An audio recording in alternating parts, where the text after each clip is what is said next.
Welcome to Stories from the Set, coming to you not live from the Gramercy Palace in beautiful K-Town. I'm your host, Jesus, the original Jesus. Stories from the Set focuses on people who work in the entertainment industry, behind the scenes, in front of the camera, above the line, and below. I would like to introduce my guest to you today. He is a survivalist, he's a conservationist, he is helping to teach the next generation how to garden. You might know him better as Tarzan of Los Angeles. Maybe you've seen him on Naked and Afraid. Please welcome Gary Golding. Welcome, Gary. Thank you for being here. Really appreciate it. Thank you you very Thanks much. for having me on. Yeah, no problem. I was glad to have you on. So, Gary, why did you nickname yourself, or did somebody nickname you? How'd you get the name Tarzan of Los Angeles? Tarzan of Los Angeles. You know, actually, there's a little kind of a boring story behind it, but not entirely boring. It started with, I just wanted something memorable, and what happened is I go by the Golding State was my website, thegoldingstate.com. Okay. But I had to always spell it out, the Golding ing on the end, because people would think it was the Golden State. Ah, got it. California. And so it wouldn't stick in their head. And when I would say Tarzan of Los Angeles, it was right when I got the name on the internet. It went instantly to the top of the search engines. No one had it, and it was just like writing a hit song. It was catchy. It stuck in your head. I didn't have to hand you a business card. You searched me, you'd find me. I would be the only one you would find. But it's mainly connected to my activity in nature, really. I'm a guy who Could you just get a little closer to the mic, please? Yeah. Thank you. I'm a guy who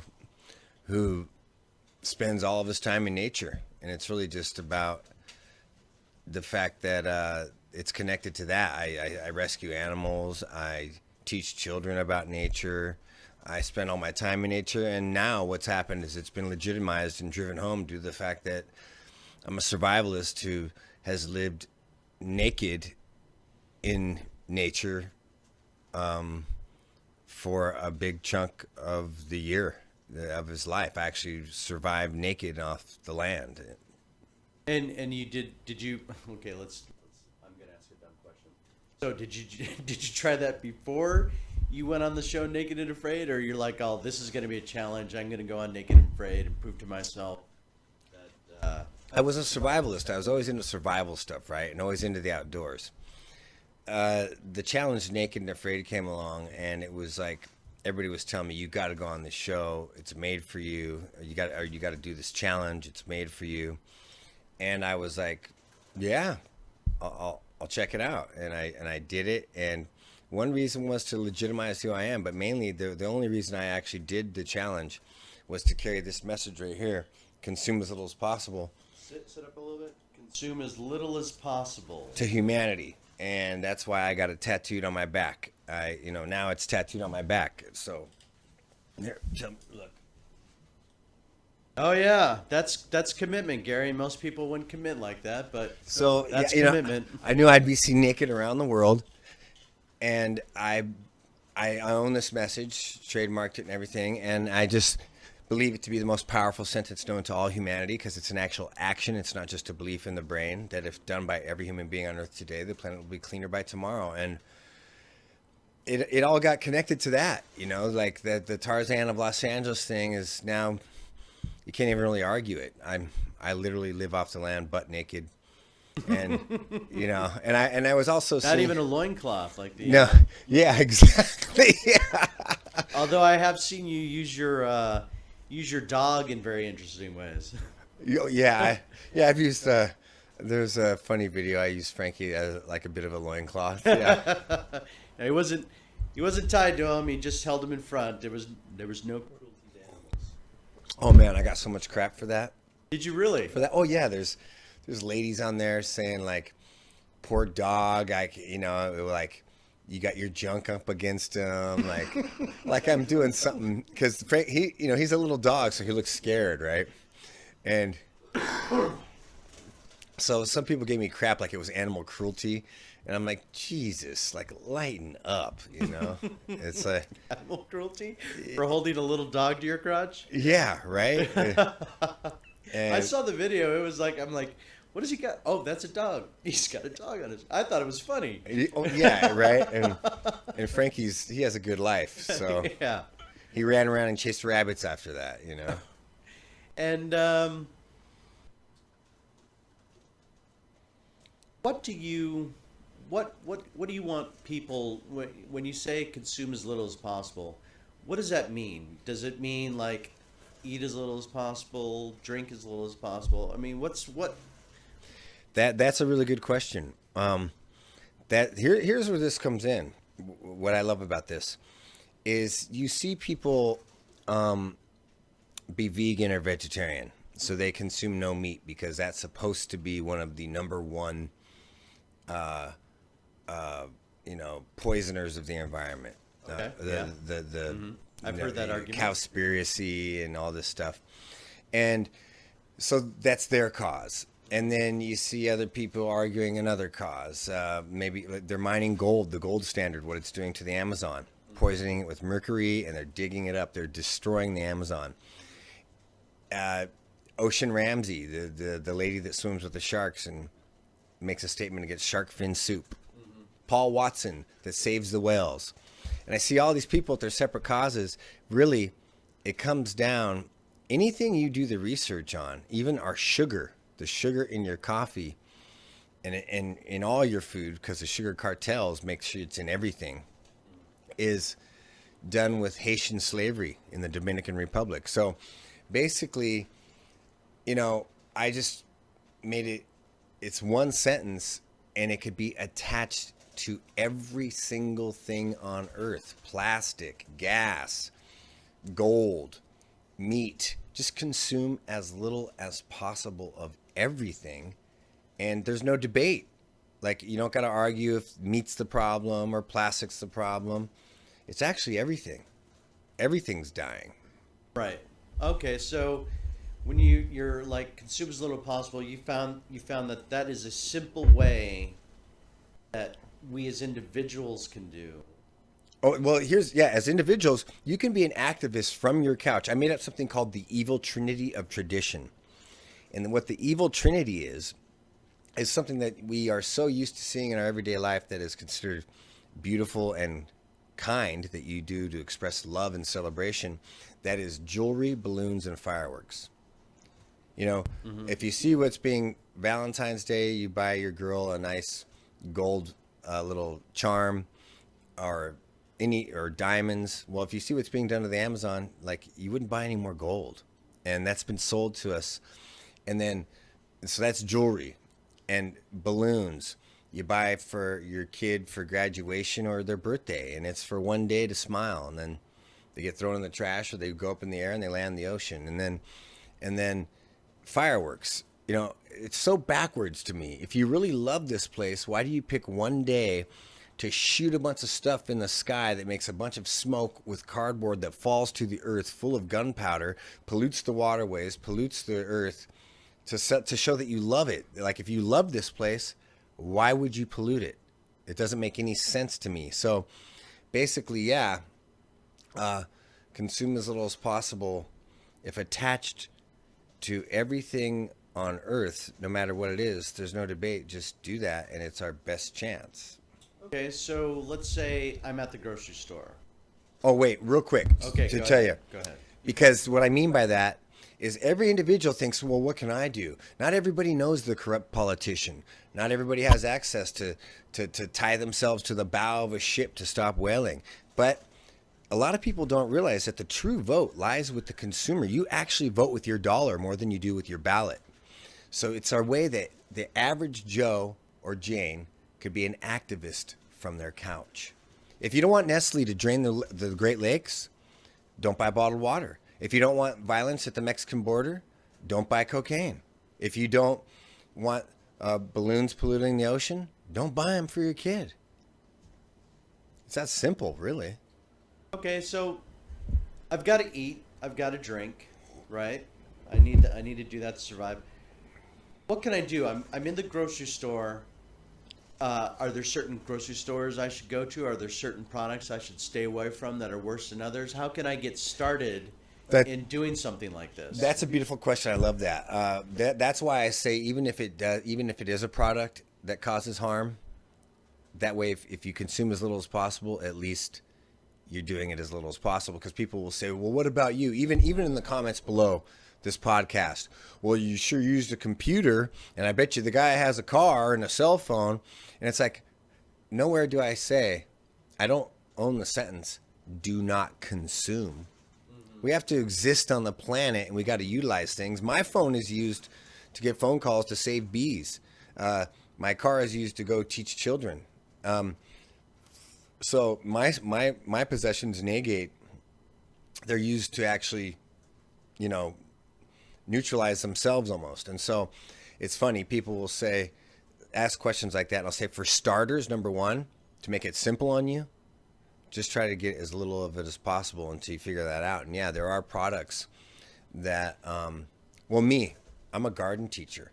I get paid to eat organic food in gardens all day with children. So I don't even contribute to the packaging and the water, like the nutrients to grow the plants on the farms and the shipping and the gasoline. I eat a lot of my vegetation fresh right out of gardens here in LA that I teach children to grow.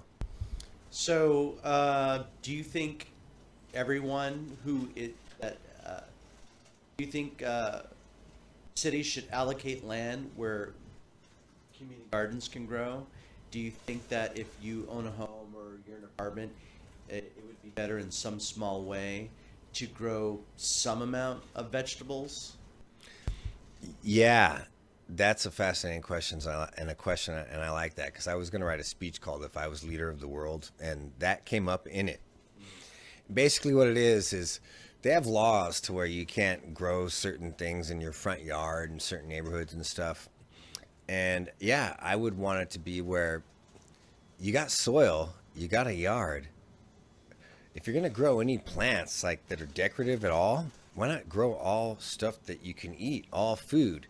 And then if you don't have the energy, let's say you're older or you're too busy, let's say you make a lot of money, you're a doctor, you're a brain surgeon, you hardly have any time to be home. Team up with someone that they probably pay a gardener to manage their yard. Why not pay someone to grow food, or team up with someone that can grow food there? They get some of the food, you get some of the food, it's grown in your own yard. But the people that Jesus that lived in an apartment 2 miles away, he grew the food in your yard because you have a big yard, and then you guys split it, and then you having an apartment teams up with a person with a home and a yard. That would be beautiful to see. You see all these grass, there's yards full of grass. Right. That's soil. Especially in this local neighborhood over here. Yeah, and that's soil. That could be, if someone in an apartment wanted a garden, you'd say, hey, they wouldn't even have to go into your house, because if they were just in the front yard, you had a little shed out there, and you didn't have to let them in your backyard if you didn't trust them. Go to town in my front yard. Let's see what you do. Even that would be beautiful. Well, that's interesting. I never thought about anything like that, because growing up, my parents lived on a corner house, so we had a huge front lawn that we had to mow. And if they're letting the grass die anyway because of the drought, but I could see putting that front yard to much better use growing, because I grew up with fruit trees on my property, because I grew up in Whittier, and so we had an orange tree, we had it's called a Whittier apple tree, and we had plum trees and apricot trees, and so I grew up with that, but I didn't grow up learning gardening. So to start gardening, what would be your first suggestion to okay, I want to do my little bit part? What do you tell the kids to do when they want to start their gardens? Number one right there on that question, if you had a space, maybe you might want to just create a little pile for the compost where you start throwing your banana peels and your paper towels and your stuff that'll decompose. There you go. Now there's something over there in a big pile in a container that's turning into soil. And then, whatever chunk of the yard there is, dig it up and plant some seeds. The thing is people make it more complicated than it is, because it's like, if it doesn't grow, so what? Then try a different seed.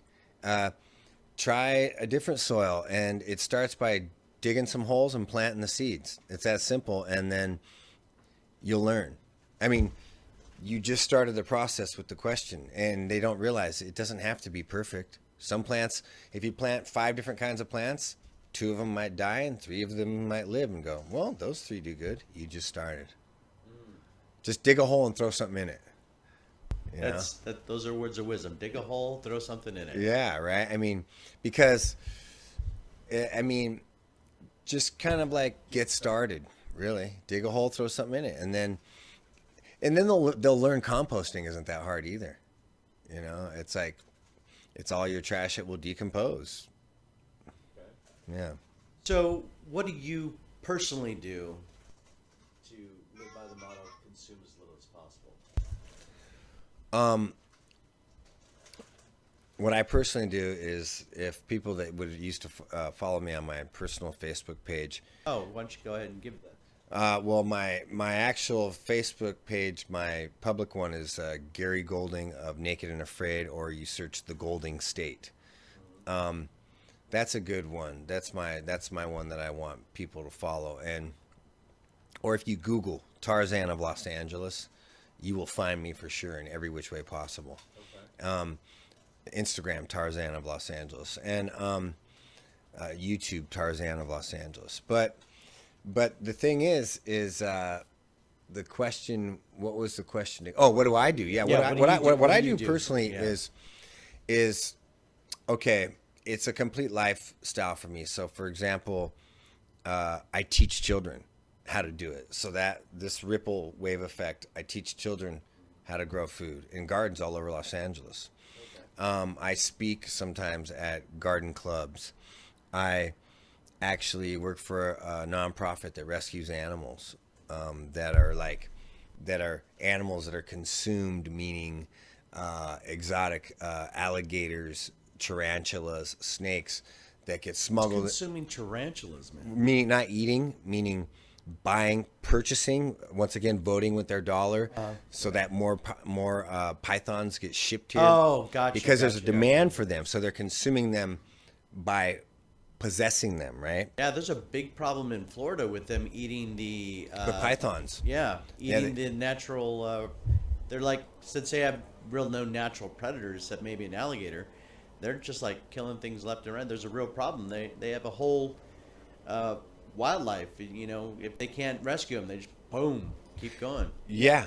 The pythons over there are that they're destructive, just like the axis deer, I think, over on the island of Maui. Mm-hmm. And so now that's the thing about it is, and believe this or not, this is hard for people to believe. There's parts of Africa where the elephants are overpopulated and destroying the forest. Oh, really? Yeah. I never knew that until recently in my life, but I went to Africa to do XL, and I learned something that elephants for the most part are like disappearing, but even in certain areas they're overpopulating. And so what I do is but back to where I was, I teach at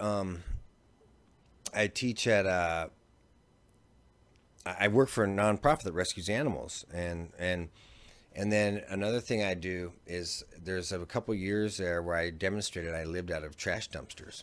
And for how long? For a couple years strong, 2 to 3 years strong. Really? So a couple 3 years you lived out of trash cans? I was eating. Eating out of trash cans. I was getting most. But if you look at what it looked like and how I did it, there's even a YouTube video I have. If you put man feeds 50 Skid Row, I feed 50 people out of a trash dumpster on Skid Row, and so I feed 50 people out of a trash dumpster on Skid Row, and so I was eating from trash dumpsters. Yeah, keep going. I'm just gonna turn off my phone ring. Yeah. And I was actually teaching children how to grow their own food. And also, if you look at it from a personal level, it's been proven that fasting makes you live longer. So the less you eat, the longer you live. The problem with America and first world countries like us is most people die from overconsumption, overeating. Like diabetes and Well, even the planet tells you to not consume so much nature, because how it works, it tries to get rid of you when you eat too much. Diabetes, gout, heart disease, all of these things that are a result from consuming too much. So even on a personal level, if you fast regularly and the less you eat, the longer you will live, and then the planet will love you more and keep you around longer. that's interesting. It's kind of like a good roommate or a bad roommate. I tell people, if I came to stay with you at your house, and in the morning you heard me and you were helping me out, and in the morning you heard me slamming the cupboards and cooking some eggs, and then and making all kinds of noise, and then you heard me in the shower, and I was in there for like an hour, and then you woke up, and I ate half a dozen eggs, the dishes were all in the sink, I woke you up in the morning before you wanted to be awake, there was no hot water, you'd be like, Gary's got to go, man. Yeah, I'd be like, what the fuck, man? Yeah, this guy's a taker, right?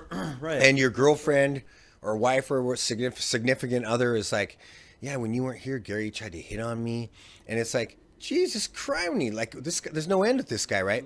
But if I came to stay with you and you didn't hear me in the kitchen, there was one egg gone. The dishes were clean. You didn't even notice I used them. And I took a shower at the gym because I had a gym membership, or I barely used any water. I didn't want to make any noise. And your significant other said, I never see Gary. Is he even staying with us anymore? You know what you would say? You'd come to me and go, Gary, anytime you need a place to stay, man, I'll help you out anytime. What people don't realize, the planet works the same way. The less you are a taker, the longer it lets you live and the longer it wants you around. It's just like a good or bad roommate.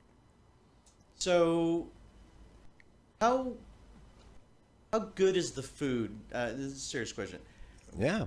How good is the food out of, like, if I went to the Ralph's dumpster, my local Ralph's dumpster, how good is the food? I love that question. I would go to this one place, and there would be 40 to 50 dozen eggs in their packages, 3 weeks away from expiration. Wow, 3 weeks away. 3 weeks away. Because here's why. Here's what I want to point out.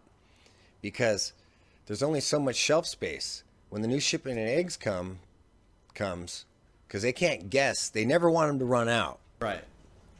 So when the new shipment of eggs comes, they're not going to throw away the newer ones because they're newer. They throw away the older ones. And a lot of people, which still have 3 weeks to go, and a lot of people don't know that eggs in a cool area, especially if they're coated in like olive oil or something, will last like up to 6 months. Oh, really? Without refrigeration. Without refrigeration? Yeah. And the egg industry does not want you to know this. So it's all about shelf space, because if we all knew this, we'd keep our eggs around a long time and we wouldn't spend as much money with them. So basically...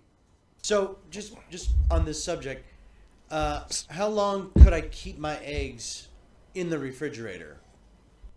Oh man, a long time. That's where you actually go by smell and check them. It's not by the date, and the date's an indicator of when they have to sell it by. But even those dates are, it's a long ways from being done. I know people that won't consume it after the buy date.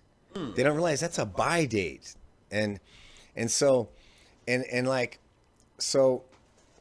you asked how good is the food. The food is actually primo condition. I would go to this one dumpster and I would get frozen, still solid frozen, wild caught coho salmon.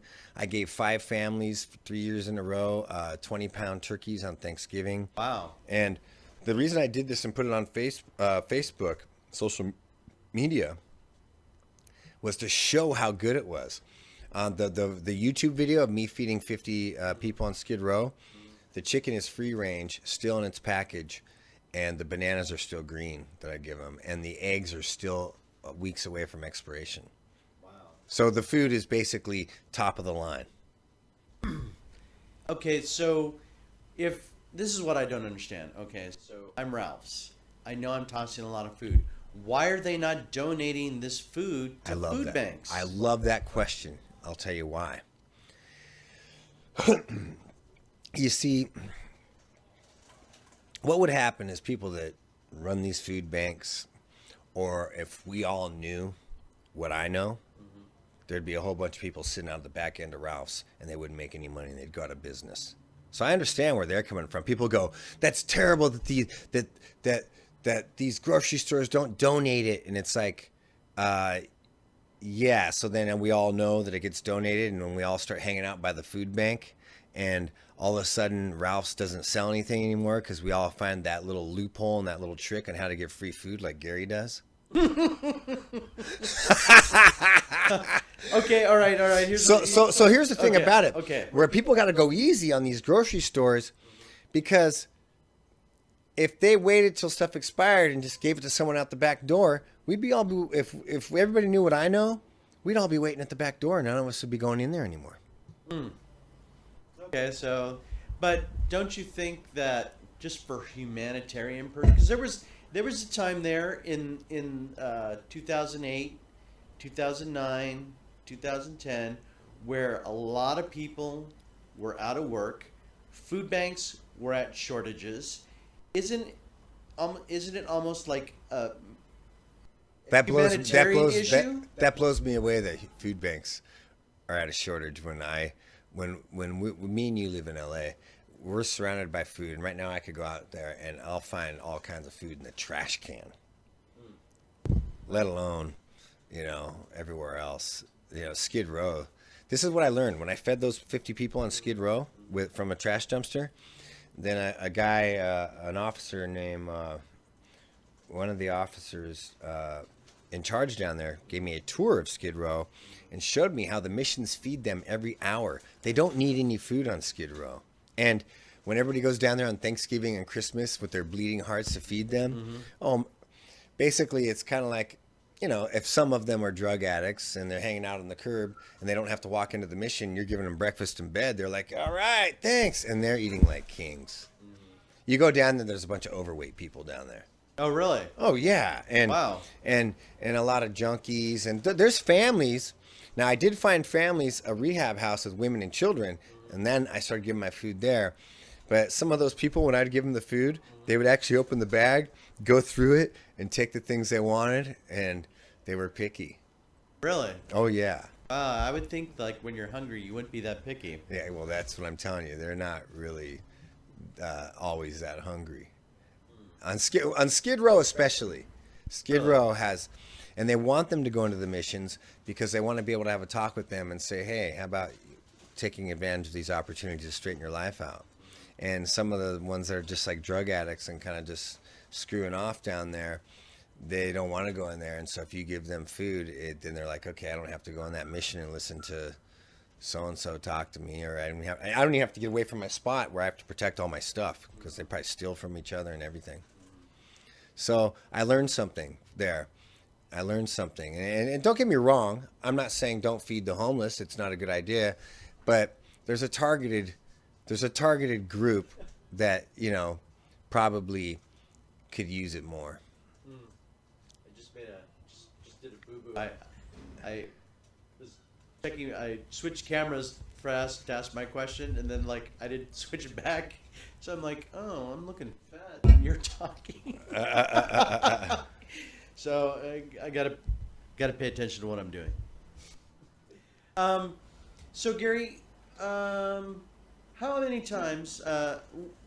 Okay, so we talked about that there's no food shortages. We know there's no food shortages, and we know that if any of the grocery stores were to donate a minimal amount to food banks, they would be filled to the ceiling. You know, I can't say there's no food shortages in the world. Well, at least But it is understood that we have a distribution problem in the world. Because in LA, in Los Angeles, I mean, heck, in Los Angeles, we're in California. I mean, when you walk down the streets over there in Koreatown, you see all the fruit growing on the trees. Yeah. I mean, we're surrounded by food, and we live in a paradise. We have date palms, which I don't understand at all because nobody's harvesting those date palms, and they just like hit the ground and make big old huge date stains. Yeah, right. Yeah, and I'll eat stuff like that. I eat stuff like that when I come across those things, and I demonstrate it a lot of times online. I'm like, how does Tarzan of Los Angeles live off the land? And I'll bite into a cactus fruit right on a cactus or something. And What about the needles? well, there's those ones that are real smooth that don't have them. Oh, okay. But it's, yeah, you know, it's so it kind of answers that question. That goes back to answering that question: what does Gary Golding do to actually consume as little as possible? I would say literally eating wild food off the land, eating from a trash dumpster, eating from gardens where I teach children. So I try as little as possible to contribute to the demand on that. You know, basically try to starve out. I don't buy bottled water. You won't catch me. Even if you offered me bottled water and I was thirsty, I won't accept it. I won't receive it. I'll drink it from the tap first. You know, unless we're in Flint. Yeah, we're in Flint, Michigan. Yeah. And there's nothing wrong with Los Angeles tap water. I grew up drinking Los Angeles tap water. I never got sick. No, So I don't know yeah. what the deal is. Yeah, right. People are like, oh, is that tap water? I'm like, yeah, it's tap water. And so is yours, but it's been filtered and sold to you at 2,000% above cost. Right. You know, and Actually, on the way to, I went fishing. I went fishing this year, and we went up to Bishop, and you passed right by the one of the bottlers that say they bottle direct from the mountain, and sure enough, the Sierra Nevadas are right on the other side of the highway, where this bottling plant's at. But you know, there's only it's I forget the name. I think it's the Kern River that runs through there. I could be wrong. Don't quote me, but it's such a small river, and they're I don't know. And they've like cut down trees because there wasn't enough water for everybody. You know what I mean? yeah, and they filter that water, and you know, buy a water filter is what I say. And I have a Brita in my refrigerator. yeah, and it's like for example, something called a greenwashing. I don't know if you heard this term. I've never heard Greenwashing is, you know, they'll make you think owning an electric car is better for the environment, so you'll get rid of your gasoline car, buy an electric car when they have to be manufactured too. They take resources to make them. They have batteries full of acid in them. You might as well just, what I do personally, if I can, I'll use my old car for a long time till it's worn out. Then I'll look into the best, maybe a gas car, maybe an electric car. Who knows which one's better for the planet, really? And because electric cars have like lithium-ion batteries, so there's Yeah. a lot of cadmium and yeah, stuff that has to be mined from Africa. mine And stuff. I don't buy I don't buy a new cell phone. I try to make my cell phone last years. Yeah, unfortunately, I need a new one because this one keeps shutting off on me. Yeah, you know, I wait till that type of stuff happens. I don't go out and get the new latest technology when it comes out because for that reason. So these are things I don't buy. I don't buy jewelry for the girl I love, for my mother. I Buy them flowers. I'll avoid buying flowers because even some cut flowers have a history, but I'll pick flowers. Okay. You know what I mean? I'll pick flowers. And it's funny because people will try to label you as being cheap instead of caring for the planet. And it's funny that we live in a society where people are so indoctrinated to think that even to get married, there has to be some sort of, usually platinum or gold, precious metal attached to a stone. And I even see people in the social media that are like environmentalists, that are women, and they'll be wearing these things while they're saving the whales and the sharks over here. And I'll be looking at their finger or their ears and think, do you see how? Okay, you know about the sharks, obviously, but do you know about the Amazon River being completely destroyed for the gold you wore attached to your love of your man? Like, like that. They were programmed with that. They need to get rid of that. That's another way I consume as little as possible by, like any girl that I'm close to is, chances are, is aware of this, and if they weren't, they are after they meet me. And they're like, I didn't know this. And if it's easy to find out what they're doing to the Amazon, if you look it up, it's being completely destroyed. Yeah, I hear they're clearing a lot of rainforests for palm trees to make palm oil. Okay, now this is great. I love that you said that, and here's why. You mentioned palm oil. They're also clearing them to mine gold. They're also clearing them probably to grow kale. They're also clearing them to raise beef so they could get leather for handbags and Nike shoes and shoes and meat. And so it's attached to everything. Wow. And so, I didn't even think of it that way. yeah, and to mine hardwoods.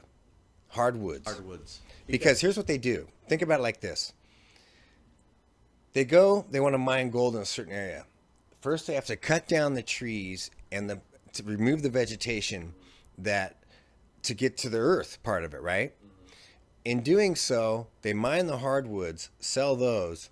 Also, they remove all the other vegetation that has the medicine, the nutrition, and the habitat for animals, which kills the animals and creates oxygen for the earth.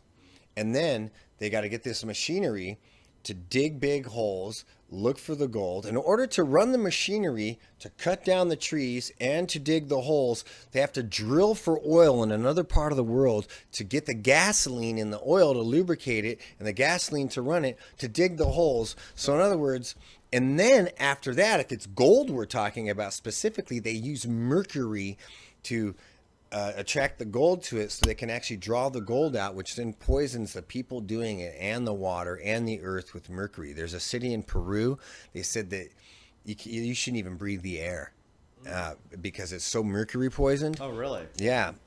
And so I have a friend who went down to Peru to actually help this local population of indigenous people to clean the rainforest because trash was just like everywhere.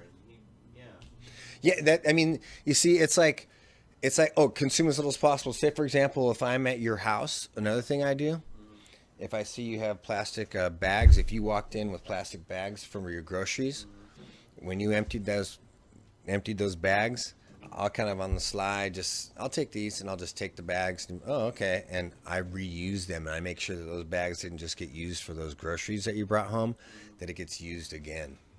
What do you use them for? Picking up dog poop, or I reuse them as my own trash bags over and over. That's what I do with we have like reusable grocery bags, but if I forget to bring one, and but we use it to like put in cat litter. Yeah. Yeah, exactly. Never go to waste. Yeah, so that's I even the containers at grocery stores where you got those buffet things and they have the containers that you fill up. I save those even and I reuse those when I go back to those grocery stores. Oh, really? Yeah. That's interesting. I carry plastic forks in my pocket, usually everywhere I go, and spoons and knives that I always have in my car. The same one will last years.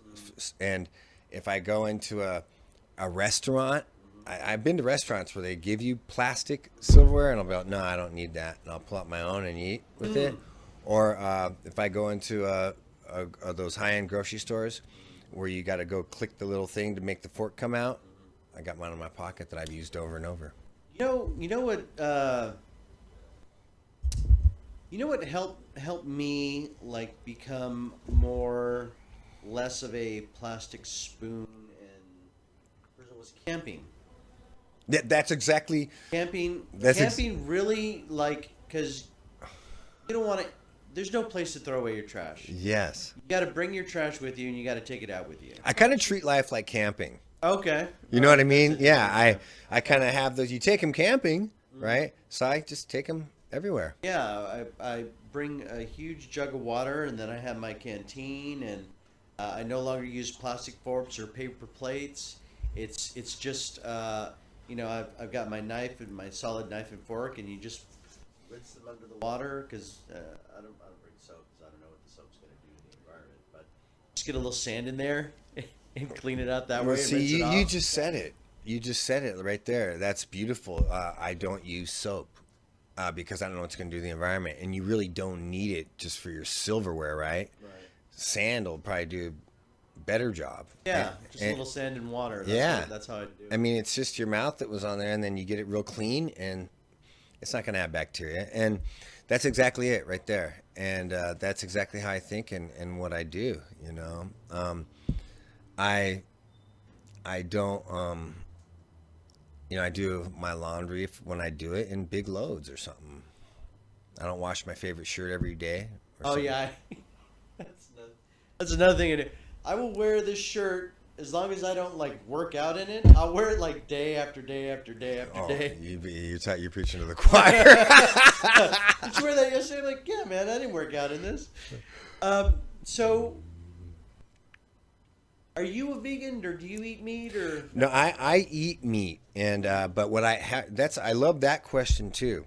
But how I eat meat, there's a way to eat meat. Okay. And I was going to make a documentary on this. I almost don't want to give this away.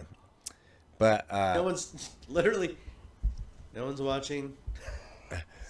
No, Say it. no, but But I don't go mind. ahead. I don't mind sharing it. But Yeah. like, it's how I eat meat, and like I don't brag about being a meat eater. That's right. I eat meat and do it arrogantly. I do it consciously.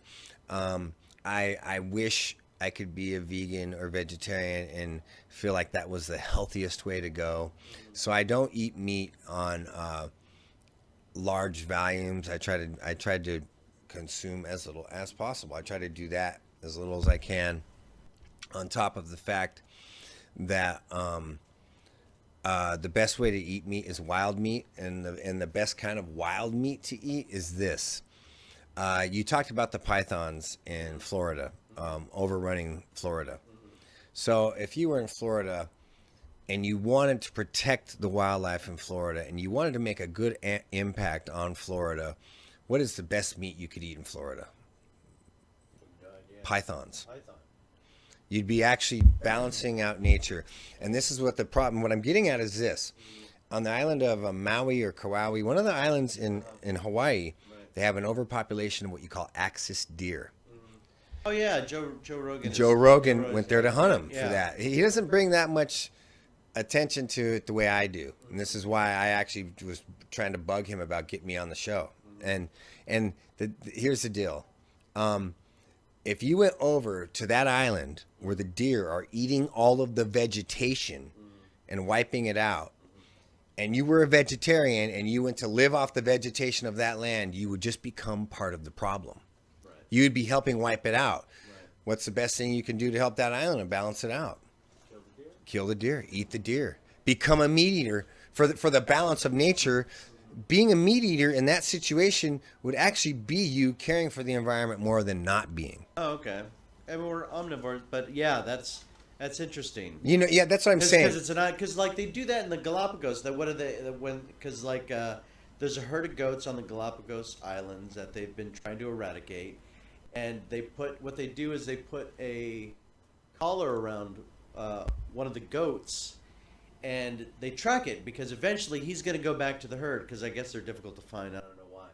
They call it the Judas goat because once he gets there, they get in their helicopter and come out and bam because they're not indigenous to that land, and the Galapagos Islands are, a world wildlife whatever. Oh yeah, heritage. the Galapagos Islands need to be protected, right?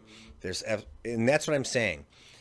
Sometimes the best thing you can do for an environment, if you traveled the world when you want to balance nature, go to that island, eating a bunch of goats for that time period.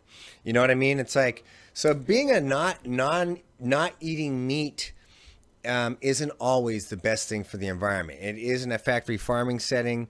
I've also, being a survivalist, I've been in situations where they'll say eating meat makes you not live as long. Well, there's other studies now that they've done, because they did those studies on meat eaters that were sort of had a sedentary lifestyle, drank and smoked, as opposed to meat eaters that have a consciously eat meat like I do, right? To where they're actually healthy people that are meat eaters, and now they're finding that them and the vegans and the vegetarians are kind of, their lifespans are kind of similar. Oh, interesting. And this is why I tell people, the less you consume, which is undebatable, the less you eat, the longer you live. Not necessarily if you eat meat or vegetables. You know, it's funny that you say that, because back in the 80s, or was it the 90s, they did that whole biodome thing. Do you remember?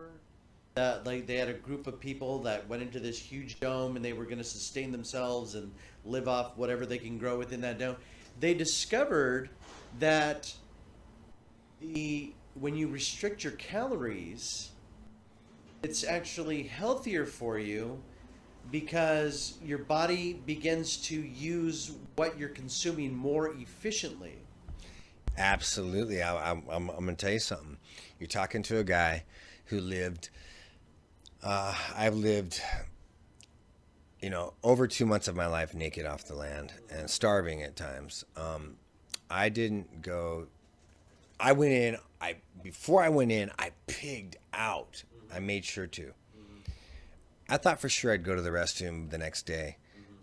You start working hard instantly. I didn't go to the bathroom for 11 days. Wow.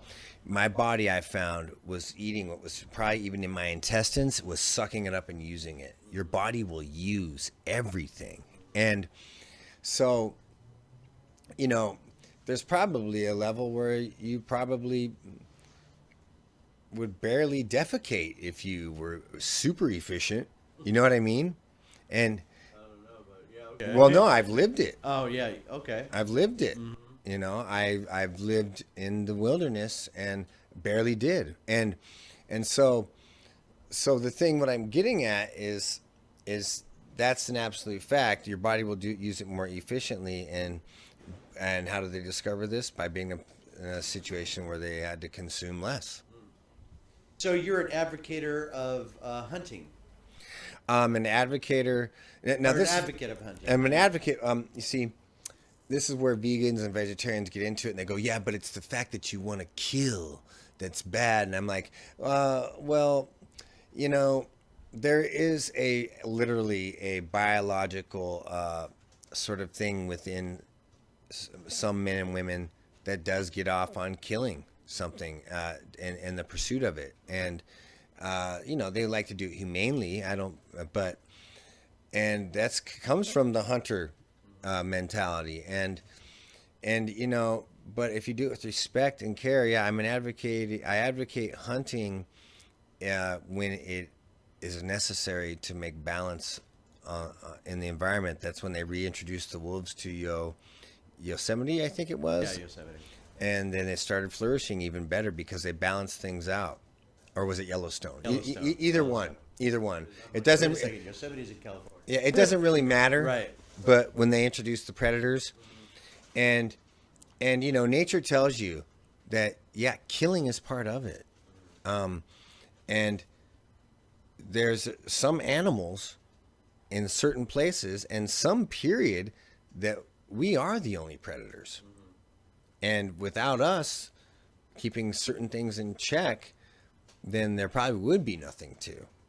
That's just the way it is. I mean, like... Have you ever hunted yourself? No, and I'm not a big hunter. I know how to hunt, and I have hunted.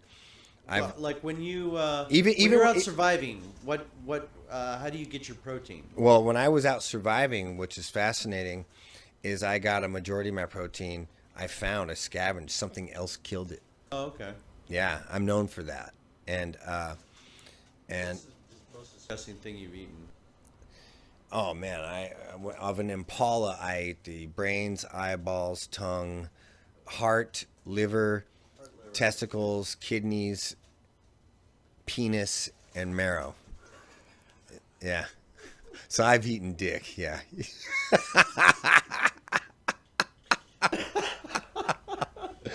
I was like, oh, okay, he had the balls, Rocky Mountain horses. I get it. Oh, the dick. Yeah, I've eaten all that off an impala, but I ate a Nyala out in Africa, and it was maggoty on the back end. But on the front end, the part that I ate was good, and I lived off that for a week, and I scavenged the head and the back strap, which is the filet mignon, and the legs. I primarily ate the head and the back strap, and I lived off that for a week. And how did you have to dry the meat or? No, what I did is what I do at home. I'll leave a crock pot running for 2 weeks with the same liquid in it, and I'll keep regenerating the meat. And then I'll just add more liquid, sometimes broth, or sometimes whatever. Sometimes whatever's around, I'll just add more liquid that I think will make it flavorful. And I'll keep the same pot stewing for like 2 weeks. That's what I did in Africa. I made a pot, I stewed it up, and I kept adding meat. Like the next day, if it smelled good after 2 days sitting out, predators didn't get it, then I threw more in there, and I just kept it heated. Since we're on the subject of you being in Africa, you did that on Naked and Afraid. You don't mind me? If you don't mind, I'd like to ask some questions about. No, yeah, you could ask all kinds. You could ask anything you want, whether I'm allowed to answer. Whether you're allowed to answer it. But okay.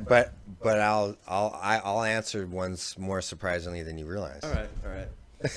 So this is the stories from the set. Okay, so obviously you have a film crew, a small film crew with you, right? You got the, I don't know if you have a sound guy or if it's just a guy with a camera. There's a sound guy, a camera guy, and a producer. All three walking around. The producer will be kind of like asking you questions and stimulating things and telling these guys what to film and what to do. Okay, Yeah. all right.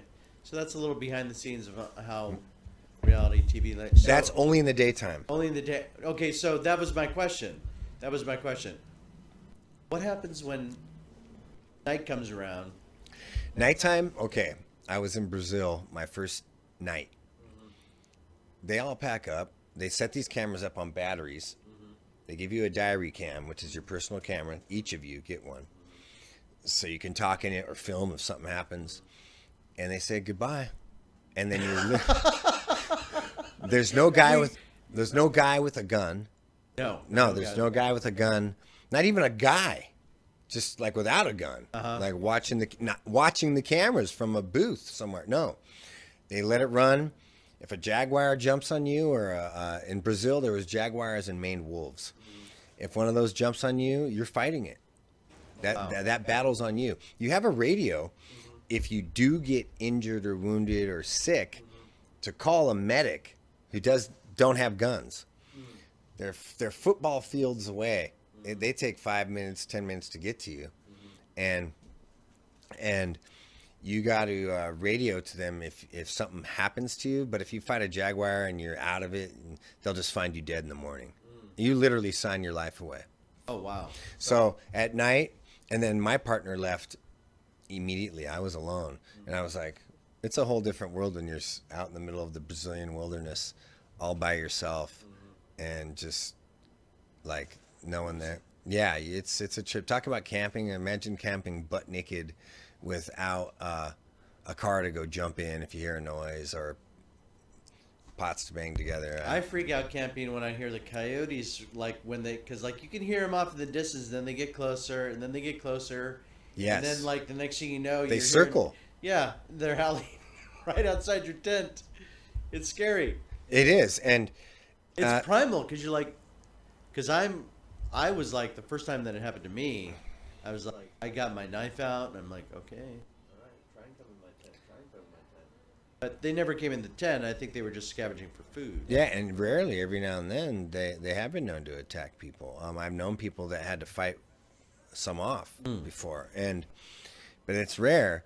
But I mean, imagine now, next level, we're in Africa. When I was in Africa, outside the boma, which is the thorn circle shelter you sleep in the middle of that you have to make. Oh, wow, you have to make that. Yeah, okay. And you have to have a fire running because they don't care about just the thorns. The fire is, boy, you never have a relationship with fire like you do in Africa. It's the primary deterrent of the animals, and the hyenas will even sometimes walk up to a fire.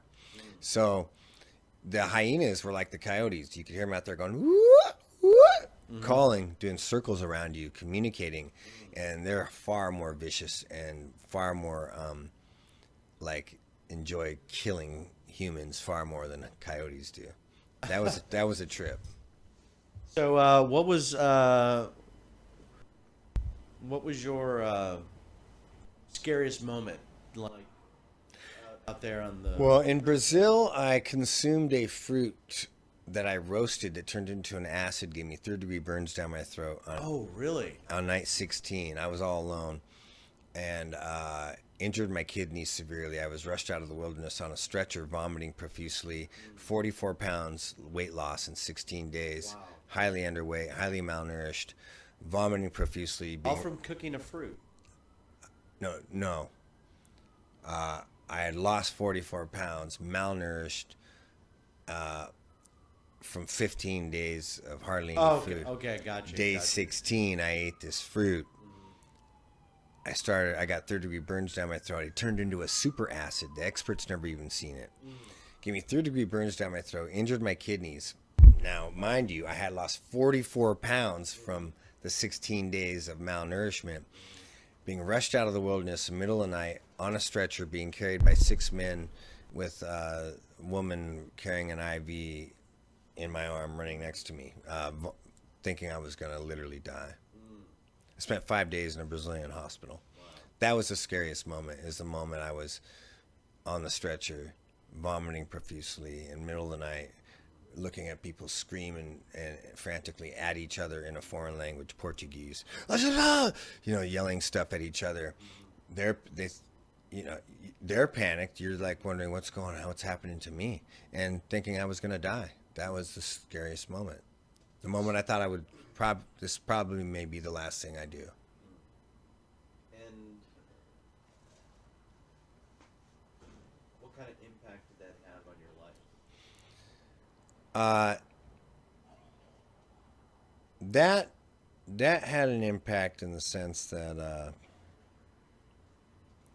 I appreciate things more, for sure. But that was the second time I had a near-death experience on camera again. It was caught on camera. I saved a kid's life in a cave in Palos Verdes.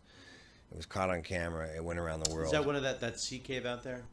Yeah. Yeah. Yeah, and it went around the world on reality shows, caught on camera shows. And in that cave, I was held under. I thought I might die.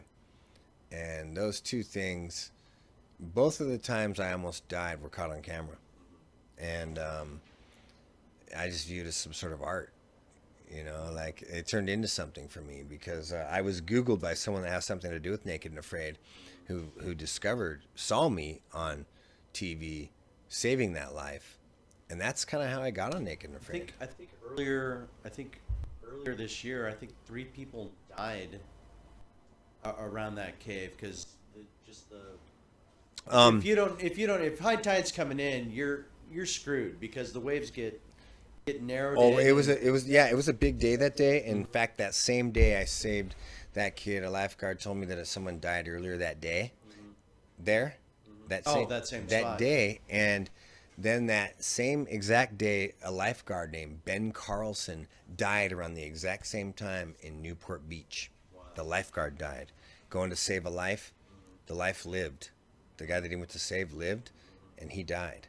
And then 3 days later, a kid died right there at the same cave in Palos Verdes. And then a few days later, a 50-year-old man died on the shores of Malibu.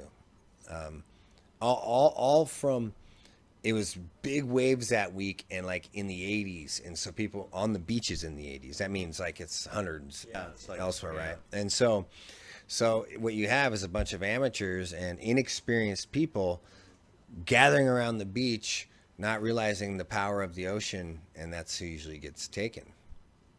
Yeah, my parents, my grandmother had a pool, so I learned how to swim fairly young.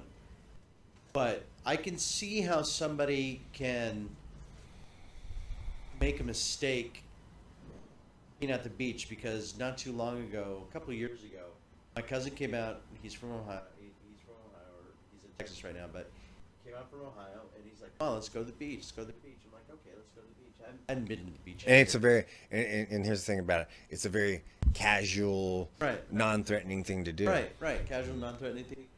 I said, "Well, I'm gonna go out and swim." So I like went out there and swim, and I'm caught in a riptide. And I don't know that I'm caught in a riptide. Yeah, sometimes. I'm just swimming back to shore because Yeah. I don't feel any movement pulling out. I'm just swimming back to shore. I'm like, God, man, I'm not going. And I started panicking. Yeah. But It's I was easy to do. I wasn't panicking because I was caught in because I realized I was panicking because I was tired. Yeah. Oh, yeah. Trying to swim back, and I'm like, oh my God. And I didn't remember. I just like, and at that point I was just like treading water, and just that thought, that just a click in my head was like, float on your back, man. Float on your back. You're not in the breakaways. Relax. Float on your back. Got on my back, slowly pulled myself out of the riptide, and kind of like floated on my back until I got, catch a wave in easily, and I was done for the day. I was done. That was it. Yeah, because it's the panic that kills you. Panic that kills you. Yeah, because panic wears you out. Oh yeah. Yeah. Yeah. That's what made me live through my situation. That kid panicked. I got in there, and I remember I was held under, and I remember I sort of just accepted death. And I was like, well, my best chance to live is to be okay with dying. Because if I wasn't okay with dying, I was gonna get frantic. And I swear that's what did it for me. I was underwater, and I was like, I just gotta stay relaxed, and because I would have burned my oxygen up way quicker, right? Much quicker. And man, I swear but the hardest part is to go into that state of relaxation when you're about to die. Who does that? Yes. It's funny. It's funny to me because it's interesting to me because I almost drowned one time up in Humboldt County. My cousin just takes me to this river. I don't know what river it was. It was a small river, and he's like, "You go ahead and float down the river, and but make sure you go feet first." And I went, "Okay, feet first." I'm like, "Why feet first? So you don't hit your head on a rock." So I'm floating down the river, feet first. Absorb it. I go. If you were looking at the river, you would just see like this little ripple in the water where the water was going over some type of formation. Yeah. But what you don't know is actually how powerful that water is because it has dug a hole where that rock was at. I fell into the hole, and because of kept you in there. It kept me in there. I couldn't get out, and I remembered as I could put my hand up, and it was out of the water. It was out of the water. That's how I was so close to the top, but I couldn't swim past the power of the current. And then I remembered one thing I used to do as a child at my grandmother's pool. Me and my brother would jump in, go all the way down to the bottom, squat down, and see how fast we could come up and get how high we could get out of the water doing that. And that's what saved me, man. Yeah. That is exactly Isn't it funny how that little memory can be what saves your life? Yeah, exactly. And that's where luckily I grew up surfing, and I was used to survive it without, to just relax and the wave hold you under, because you had more oxygen when you didn't fight it.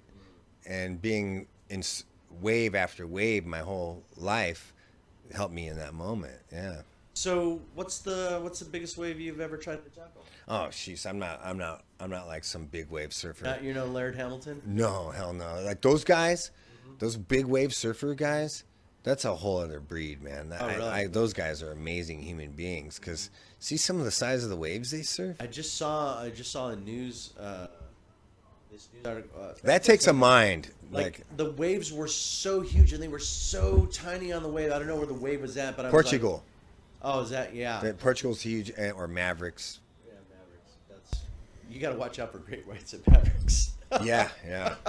Those guys are totally crazy. I know those guys. That's a whole other mental level right there. It's something I've thought about. I'd love to train and just try to achieve, Because if you can achieve, out of anybody that does anything on Earth, that's just a challenge to me. Those big wave surfers have to have the most strongest mindset out of any human on Earth.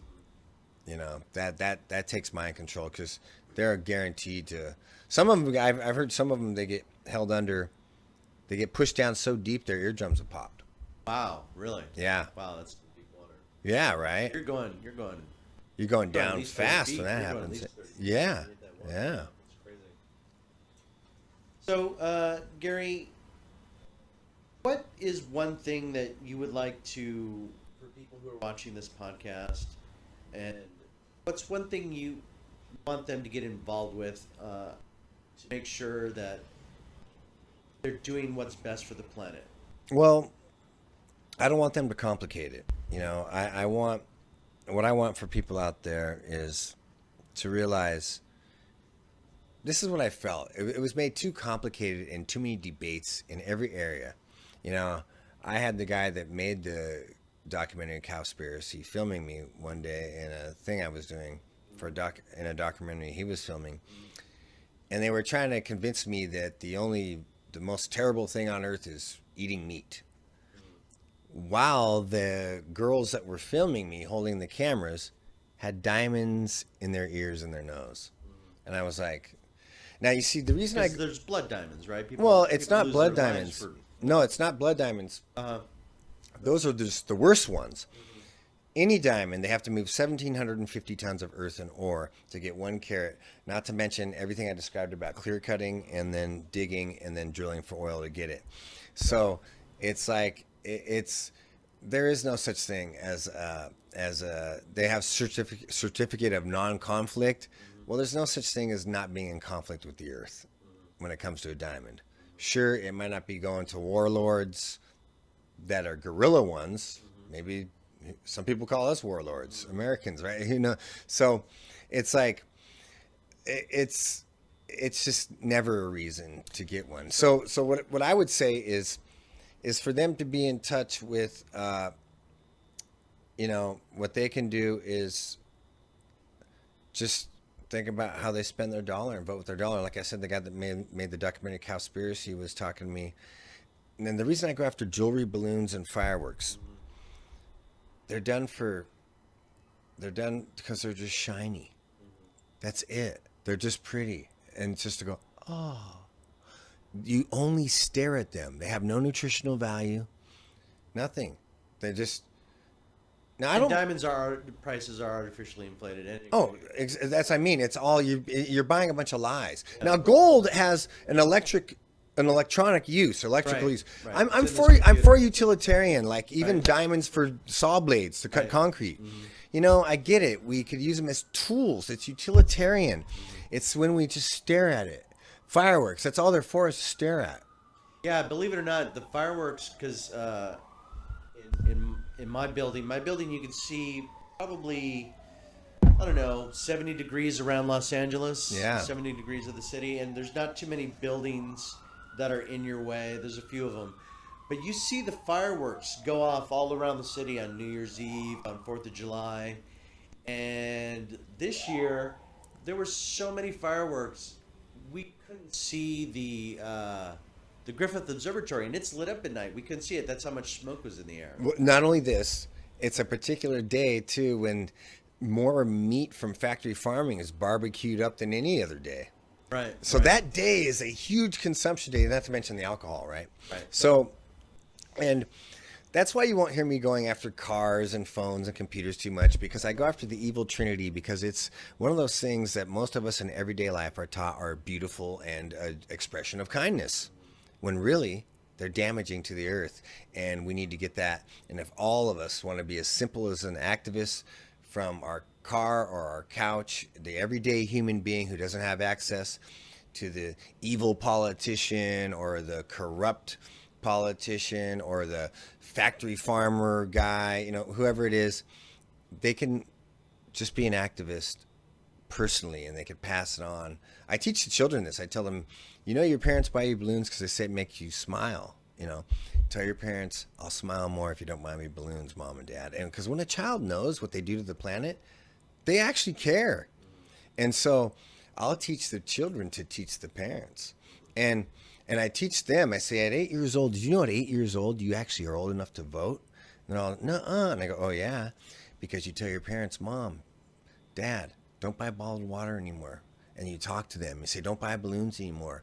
You impact how they spend their dollars, and you just voted. Oh, that's an interesting way to look at it. Through your parents. Yeah. And when I tell them that, it empowers them. They dig it, right?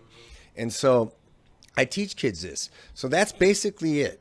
You know, to consume as little as possible, like and share the sentence, like my Facebook page, because it is the most powerful sentence known to all humanity, and here's why.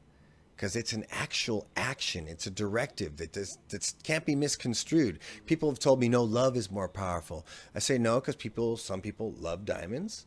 They love violence. They love shoes. Can be misconstrued. This actually translates into love for each other. So consume as little as possible. Like and share the sentence. You know, I had it tattooed on my back to carry it to the world. I wanted the world to see it. That show is seen by 91 million people on Earth. At the Discovery Channel. It wraps around the globe.